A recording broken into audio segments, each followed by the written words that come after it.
Welcome to Adelphi University's Mindfulness and Social Justice program. Here today we have Nahshon Jackson to talk to us about his experiences with criminal justice. Welcome, Mr. Jackson. Would you like to tell us a little bit about yourself? Yes. First, it's a pleasure for you having me here today. My first encounter with the criminal justice system was in August of 1987. I was 17 years old, and I grew up in a small town in Westbury, in Nassau County, and grew up poor. I'm the seventh child of 9 siblings, and so during that time, I was going to school, to high school, until, the peer pressure of people growing up, your friends having nice clothing, and, you come from a large family, and mom cannot really afford to purchase the things that make me look good like my friends. So that kind of like forced me to go into a life of crime. And what I mean by that is, I met a friend, and we was in school, and he liked how I was operating. I was a neat guy, and I was always like a leader, and so he looked up to me. But the thing about it is, I looked up to him because he used to come to school with flash jewelry, and he drove an Audi. I'm driving the school bus, so he had all the girls, and so it looked cool, like what the type of things that he was involved with. So me and him became close, and then that closeness kind of like pulled me into his world of selling drugs. So I began to sell marijuana, and then after that, I graduated to another level of selling drugs, which is crack cocaine during that time in 1987. So if you're that type of individual who involved in that type of activity, you must have something to protect yourself with, especially when you start getting a lot of money. Me, I would treat people with respect and kindness, regardless. Even when I was committing crimes, I committed a crime by selling drugs to the community, but I still try to treat these people with respect. And as a result of that, I had like 3 blocks, like no one else couldn't sell their drugs except for me, because of the way I treated people, even selling drugs. So now you have people who's this guy is taking all our sales, so now people started to plot against me. So one day, in my area where I was selling my drugs, I was robbed and beaten, and I didn't like that. And so at that time, I had an illegal weapon with me, and I had access to it, and I shot the guy who harmed me. I took full responsibility of my actions. I'm 18 now. I went to prison, got arrested, went to prison, Nassau County Jail. I was in 11th grade at that time, and I was sick because I wasn't able to graduate. So immediately I got my GED. Matter of fact, it was February 1988. I got my GED, and so I took full responsibility of my actions, and I injured the guy. They say he was paralyzed. I wrote letters to his family apologizing, and the judge sentenced me to 40 months to 10 years. My first crime ever. So I felt like I lost everything. I was on the West Bay Dragons, gymnastics. I'm a gymnast, and I love sports. So I felt my life was ruined, but some told me and said, no. Because at the time, the current Governor Cuomo's father, Mario Cuomo, he had college programs available at that time when I went upstate. So I enrolled in Skidmore University. Why? Because I didn't want my peers to leave me behind. Because I realized at that point that at least I can come home saying, yeah, I got my degree. Now, what's up? It was the ego in me, but it was a prideful thing that I had, myself. And even though I was committing crimes in the form of selling drugs, I was still in school. Okay. So How long did you serve? I served 40 months. 40 months. Then I was paroled. Okay. And I was paroled September 23rd, 1992 in Nassau County. Okay. So I was working. I was working at a frosted frozen food company, driving the high-low and the forklifts. This is a warehouse. I became a warehouseman. And I was also managing my mother's dry cleaning business because she was getting old. So business is something in which I was trying to major in at that time when I was going to college while I was incarcerated. Right. And so I had 2 jobs essentially on parole, doing the right thing. And so I happened to hire a friend who, he was on parole. I was on parole. And I hired him against my mother's will. And so he got himself involved in some crimes, and he carjacked a car. I was seen in it, not knowing that it was carjacked, and he was under surveillance and all of that. And so he got arrested. I guess he told them that I'm his employer because they was asking him who I was because they seen me and him getting out of that car. And so next thing I know, November 24th, 1992, reporting to my parole officer, I was arrested, and I would never see my community ever since then until May 23rd, 2017. Okay, so what were you actually charged with this time? The funny thing about it is I was never charged with the crime because there's no felony complaint. No one ever accused me of committing a crime. I was never indicted by a grand jury. So the whole process, when I was arrested, I was in Suffolk County for 29 months without being indicted. So although I did have a trial, I had an all-white jury trial, and they was not of my peers. But how can they try a person who never been indicted? And how did I get that far? Is because when they came and got me, Suffolk County law enforcement, in which there was 4 big, giant white guys in athletic gear, right? In an unmarked car. And they removed me without no one knowing from the parole office. But I'm glad that my cousin happened to see them put me in a squad car. So he rides across the town to tell my mother. He goes to the dry cleaners and tell my mother that I just seen Nahshon being placed in a car with these white guys. I think they're detectives. So my mother immediately got on the phone and contacted the parole office. They told my family, which is my mother and my sister, that I'm doing fine on parole and they're waiting for me to attend. Meanwhile, I was kidnapped. You were. But you were just guilty by association, from what I understand, from the surveillance camera. Correct. And this was what crime? Murder and robbery. They said I murdered someone in the course of a robbery. I see. So I was viewed 20 times at a lineup by 10 eyewitnesses, and no one said I had anything to do with that. The only reason why they brought me to trial is because, number one, they compelled me to sign a confession, incriminated myself after they took all my clothes off. They told me to strip naked.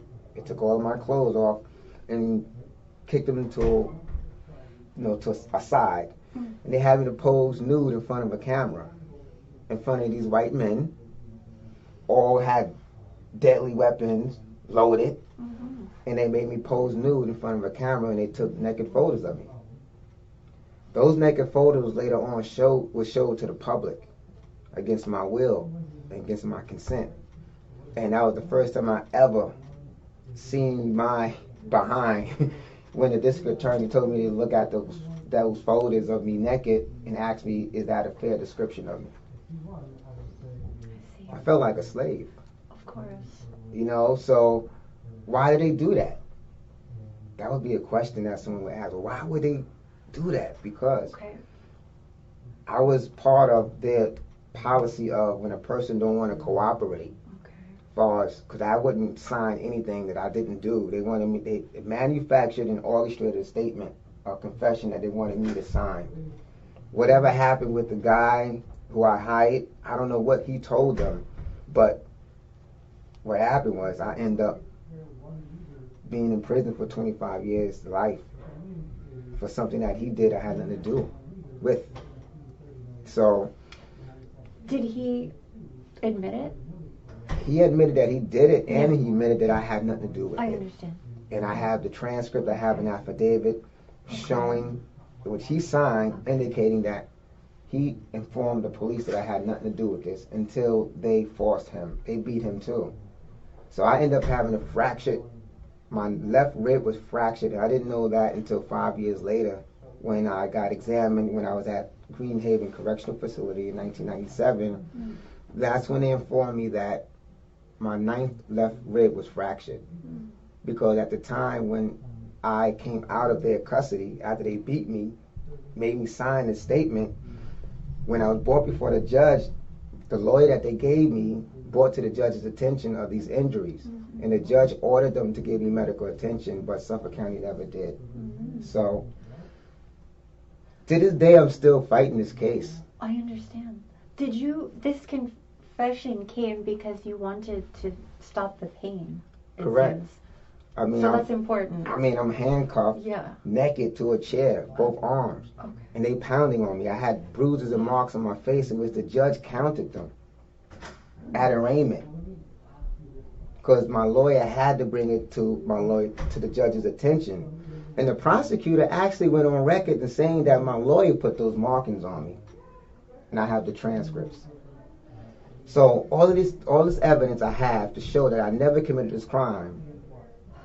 That the only reason why they actually processed me through their criminal justice system without having been indicted. Some people may not believe that, but if they was to sit down and comb through the record, they will see what I'm saying is true. So all of these years, I haven't been sitting back in prison, just going to the yard, lifting weights, and going to recreation, playing basketball. I stayed in the law library. So I enrolled in Blackstone Career Institute and became a certified paralegal. Necessary for me to continue to fight for my freedom and exonerate myself, in which I am doing as of today. You're working on your own exoneration. Correct. So what would you say to somebody today who would want to help in this process, either help you or help others like you? What can they do? A lot. Okay. And I try to offer simplicity, an easy way how the people can help. Just become educated, and people have to become more human. Understand that people are suffering, all right? So what I'm asking the people is to give me their undivided attention, to hear my voice, hear my story. That's why I'm here with you and your program. Because I know your program will help me get to that point where the people will become aware that there's a serious problem in our government. And all I'm asking for is equality. That when we, place people in office, that we place people in office for trust, and that they will do the right thing for the betterment of humanity. That's what I'm crying for. Is anyone else crying for the same thing? So my giving my story is a test to see who's crying. If I'm the only lone wolf out here in this wilderness crying, and I know I'm not. So I believe when more people hear my story, then more people will be able to relate. And once people come together, change is inevitable. Okay. There are a few things along the way that might have helped, even going back to the beginning where you began selling and you felt that there was peer pressure. What could have helped you at that point? An intervention of some kind, someone stepping in some way? Well, I look at it like this. I can't really answer that because I'm a firm believer that life is life. My life in particular, I want to keep it on myself. In respect to your question, there's a choice that I had. Okay. I was chasing after materialistic things because I was losing focus on what I'm supposed to do. But I really didn't know what I was supposed to do at a young age. You know, being in high school and you're the man and everyone looking up to you, you just caught up in that. You're not really looking deep inside yourself like, why didn't God bring me in this earth for? What is my purpose? Okay, let me focus on that. I'm 17 years old. Now, if my mother or my father were more educated, it probably would have brought more finance, money to the table, and if I would have more mentors in my life, or some mentors, because I did have mentors, but the mentorship wasn't to that extent to put me where I needed to be. Okay. What kind of mentorship do you think would have The mentorship was like letting me know that it was like a criminal-minded mentorship. People that's around me, right, making sure that everything is running smooth, because they realize that, okay, that's what I want, to make sure nobody get hurt, everybody's eating, even though I was doing something illegal.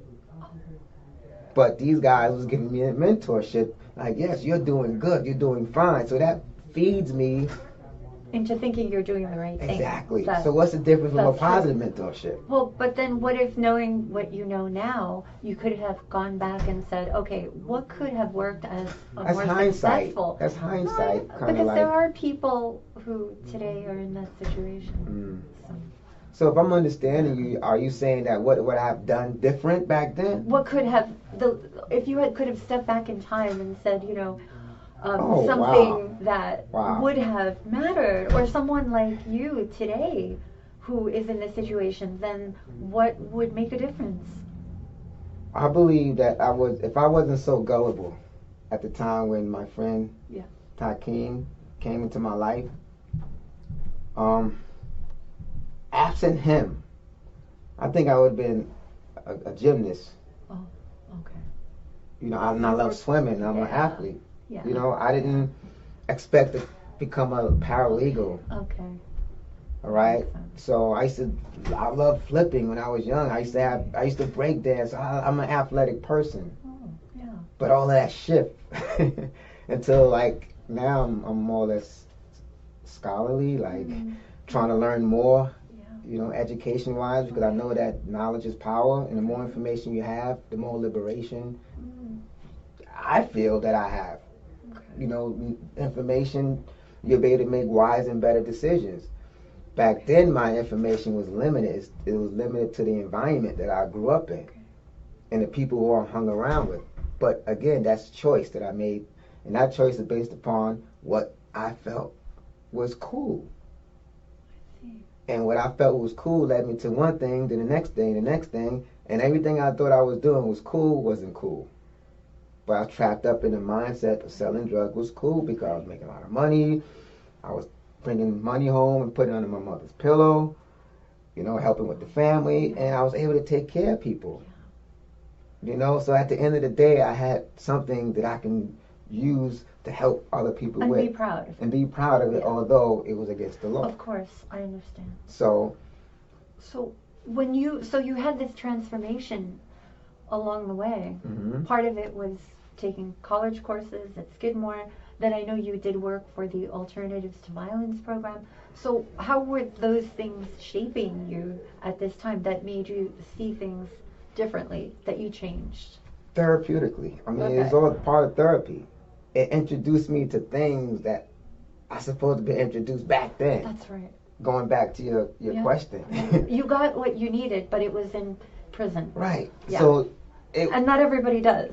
Right. A lot of people in prison don't get this. That's why but you got it. That's why a lot of these institutions are fighting so hard to get back into the prisons, because they realize that education is the key. It is. Because it allows us to become assets to our society, because we go back out there now armed with information that we didn't have before, to put us in a better position to go out there, and serve. Because it's all about human services to me.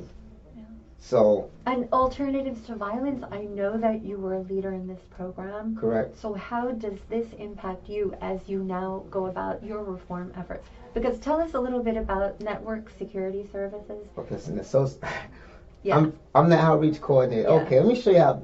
I'm explaining how I got there. Okay. How I ended in network support services Yeah. as this outreach coordinator. So I was incarcerated at Otisville Correctional Facility between the year 2015 and 2017. So when I first got there, through orientation, I heard about this therapeutic community that's called Network.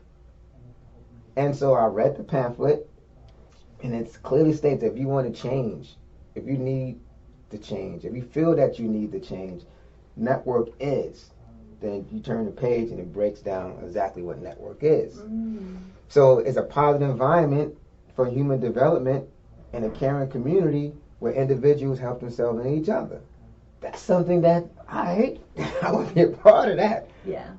What else is, so I fill out the application, and it was strange how I got there because I was on the waiting list. I was number 9, and somehow I was number 2, and I got in there. Yes, and so I was supposed to be there. That's why I was there. Okay. So being there was a whole different environment. It was a therapeutic community, literally, where individuals are teaching life skills, anger management / AVP, which is the That's same part thing. of the program? Exactly. It's in it. It's in it. Oh. And we are given an opportunity to create our own programs after we go through training from any outside entities that we bring in. Because we allow the public to interact with the network participants at Otisville in the therapeutic community. They come in and offer curriculums to the students there, and when they get certificates, they use that now when they come home to explore many opportunities that they've created for themselves because they take advantage of the programs in that therapeutic community. So me being a part of that, I was in my element because that environment brings out your elements. Whatever your gifts, it just has that magical effect. Right. So everyone's in there is a safe place. So you can express yourself. It's because nothing goes outside of there. That's the way it's designed. So that dormitory is filled up with positive energy. So you're bound to have some type of positive effect when you're in there. I rose from just a participant to a group leader. From a group leader to co-coordinator. From the co-coordinator, I became the coordinator of Network Therapeutic Community at Otisville Correctional Facility. Okay. My leadership that I used to express when I was in crime, I kind of changed the polarity of it, used those skills, and applied myself in that growth field environment, and thus it allowed me to become a leader of that community that consists of 50 souls, including myself. So, not being egotistic or anything like that, but the executive director was impressed of my leadership.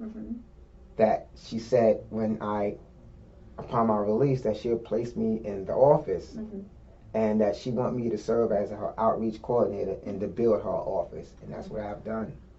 That's wonderful. And you've done that since 2017. I came home May of 2017. I was hired by Ann Williams. I call her Lady Ann Williams, who passed away on my father's birthday, January 7th of this year.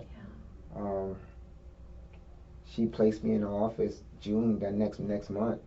I had no clue what outreach means, what it is, what the duty entails. So I Googled it. I said, what the outreach mean? So when I got the definition, I built the office around the definition. Yeah, it's right now my office I have 121 clients. And I know that you recently told me that you went to the Bronx and worked with kids. Yes, well, I work in the Bronx. That's where the network office is at. Can I explain what network is? Sure. All right.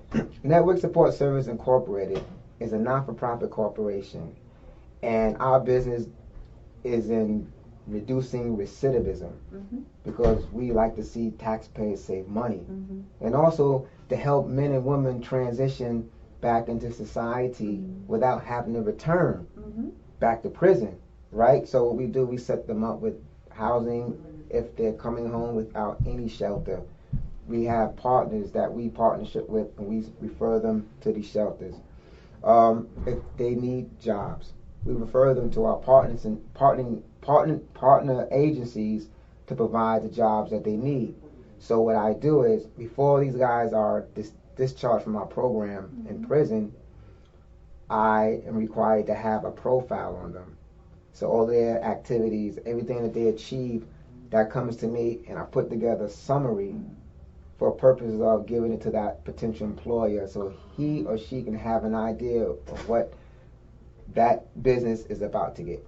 I understand. So it's many other beautiful programs we put out, we put together in that office that will benefit and currently is benefiting formerly incarcerated individuals. That is fantastic. And then you also worked with just kids. Yes, on Thursdays. That was what I meant too. Thursdays, right, in the same building. So Yeah. we work in the building of the South Bronx Equal Opportunities. They call it SOBRO at 555 Bergen Avenue in the Bronx. So we have an office on the 3rd floor. And so they have a youth build program where youth between the age of 16 to 24, they have a GED class. So they tapped us on the shoulder requesting that we conduct an anger management course for the youth. So I became the facilitator. My work crew appointed me to become the facilitator. So on Thursdays between 1 to 2 o'clock, I'm in there with the young kids, teaching them life skills. I get them to write down all their problems. It's called a problem sheet. They got to keep that with them all the time. Every time they confront a problem, they got to write it down. And every time they resolve the problem, they got to cross it out. So when they look at, they see how many problems. It's empowering. It's empowering, because it seems like to them, okay, I can solve these problems. And it makes them look at that paper all the time. Right. So they would be like a support group for each other, because I'm guessing you can't see them that often, this group, or do you see them once a month? Well, I invite them to come to my office from time to time for counseling. Yeah. Wow. I help them get their credit. I help them, with whatever they need help with. They have problems with their sister, their brother. They come and talk to me, and I give them suggestions of how to, consider resolving the problem. Okay. So is that something then, I'm thinking, how can we help with that? Like that kind of mentoring, maybe, with the kids, or helping with those who were formerly incarcerated? What kinds of things could we do? So you're saying we as Adelphi, or you and I together? Well, I would be interested myself, and then there are people in the community that will see this, and then they will think, well, what can I do? Right. Whether it's volunteer time or a job or housing, I'm thinking show support. How do you think that the people that you work with would be more receptive? Because it's not like we can go in there and do what you're doing, because you're you. And, you told me you go in, you speak with them, and you have a different rapport than any of us could have. But where could we help? Well, you're helping right now. Yeah. All right, by telling the story and allowing the public to know how network operates through the Office of Outreach. Okay. Also through the students. We have a program that Adelphi is it's called Connection, where the students can actually do live work for network. All right, that's whoever came up with that idea. I would actually just hug that person, whoever he is, because that's so brilliant. Yeah. That right there, I never heard of that until I came here. So I'm excited that can be used to answer your question. Okay. All right, students can actually connect with prisoners. And the public will have an interest in that, because it is designed to bring about humanity. It's the mindfulness and all these things to bring about, let's end this violence, let's end this nonsense. And safety for everybody. For everyone. For everybody, because you needed safety. But it starts with conversation. That's right. It starts with sitting down and listening to stories like this. Because at the end of the day, who needs to hear this? Those who have the power to make the change. Exactly. And that's what we're speaking to. That's what my story speaks to. That's true. And I'm not trying to destroy no lives. No. I'm not in the business of destroying. I'm in the business of building people lie. That's why I chose this. Matter of fact, I didn't choose this. This chose me. It's true. You know, and I'm just living my life passionately. Okay. So could you give me an example of something that you did for Network that really made you feel proud? Because you told me this story when you talked to the kids, you know, and how they warmed up to you. At first they weren't warmed up to you, and then you got their attention. But maybe another story like that where you really feel like you made a difference. Well, I'm going to be honest. And honesty, I say, is the best policy. It always worked for me. And I'm speaking in the now, right now. And it deals with what you just asked me.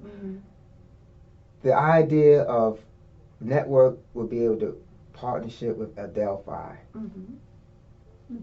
and work towards getting these students to become involved in nonprofit work. Because it would tend to expedite things of what we're trying to do to make better societies. Because I believe that the future can only be dictated based upon the type of information we give to our young who are the future. If we hold back on the information, if we don't put them to task, then we're going to be living in a world of idiocracy. Because it seems like that's what we're moving towards, idiocracy. And I see it, you know, and so this is why I'm trying to position myself and be open to whatever comes to me. And what came to me that really, really is going to like put me in that spirit of like, yes, accomplishment, when I can get my whole network team on board with Adelphi to get this connection project going forward. This is phenomenal to me. Yeah. And to answer your question. Okay. Well, that's great, because our students need to have experience in making the world a better place, and they can gain skills in writing and providing the biographies maybe that the employers need, maybe helping with that. I'm not sure. I mean, it's a many things like fundraising, grant writing. Cause we have a small staff, but we're doing much work. We're doing great work. We also conduct. We have 4 different therapeutic sites in New York City that we hold anger management classes and substance prevention treatment programming. So it's so much more that we want to do, but we need people to help us, you know, generate the funding. Because a lot of stuff we do is free. Yeah. Those programs is free. That's If right. people ask us, well, how much you're charging? It's free. That's right. And charity is good, but at the end of the day, we live in a capitalistic society, and you can't get things done unless you have capital, unfortunately. But we like the little train that could, but we still moving forward, carrying a big load. Do you think that our students who are studying social work and maybe want to specialize in anger management, graduate students, would be helpful to your program? Of course. Okay. In many ways. You know, in many ways. Good. In one way, like I said, in respect to grant writing. Because I realized that non-for-profits normally rely on grants in order to operate. So if we have this big vision, network, we have this big vision, but we don't have the resources. So partnershiping with other people who may have these resources, that's how we are able to still manage to get our vision or get our mission across, because we're using resources that our partners may have that we can make available to the people who we serve. Yeah, that makes sense. Well, I was thinking also in terms of the therapeutic aspect of it, anger management. Right. Because the social work aspect, because our students are studying that. Right. Possible? Of course. Yeah. The students can even come to the meetings. Oh, okay. And experience these stories. But one thing that once they go in it, they got to go under some type of oath, because that's comfort. Of course, you know. course. But anyway, that would be awesome. Yeah, there are numerous ways, but I think, you know, you've highlighted what's really important. The services that Network provides to people who were incarcerated, the things that they do in the prison, and then even helping so that prison doesn't happen. So that then somebody like you who were 17, that wouldn't have happened because you had that support. Right. So Network can do all of those things, and you are a pioneer in this effort, I mean, you're a path breaker because there aren't too many who have benefited from rehabilitation. And then actually there are, and we want to highlight those people here Correct. with this program. Correct. And so that there are more. That's what life is about. Yeah. Is about teaching from one's experience, because we're all connected, right? Yes. We all experience something in life similar. So as we tell our stories, that brings about solutions to the problems that we face in our life. Yeah. So that's right. my story is based upon that. And this is one of the reasons why I have started this journey of letting the public know my story. Yeah. Because I believe it'll help a lot of people. Well, I was going to ask you, what are your dreams for the future? What do you see as, your ideal accomplishment that you would be so proud of in your life? And maybe you can answer that to close. Your ideal success, your mission accomplished. What do you see that as being? I'm always walking around in a utopia mindset. Always. It's a utopia mindset, because I do believe one day there will be a peace on earth. I believe that. So, but I believe that responsibility are left with our young people. So I would like to see our young people rise to the occasion, right? To get out of the la-la land and get back into reality and start, exhibiting those gifts that they have. Create institutions specifically designed to enhance the gifts that these children are given. All right? And of education, make it equally accessible to everyone. I would like to see that. Yeah. Because education is the key. Because if you don't know, then you're going to be taken advantage of. That's absolute. Because there's no fun in darkness. There's nothing but pain, misery, suffering, oppression. And it's like no one can really do that to you except for you. You have a decision to say, you know what? Let me learn about certain things so I can free myself from being ignorant, so that people don't have to take advantage of me because I don't know.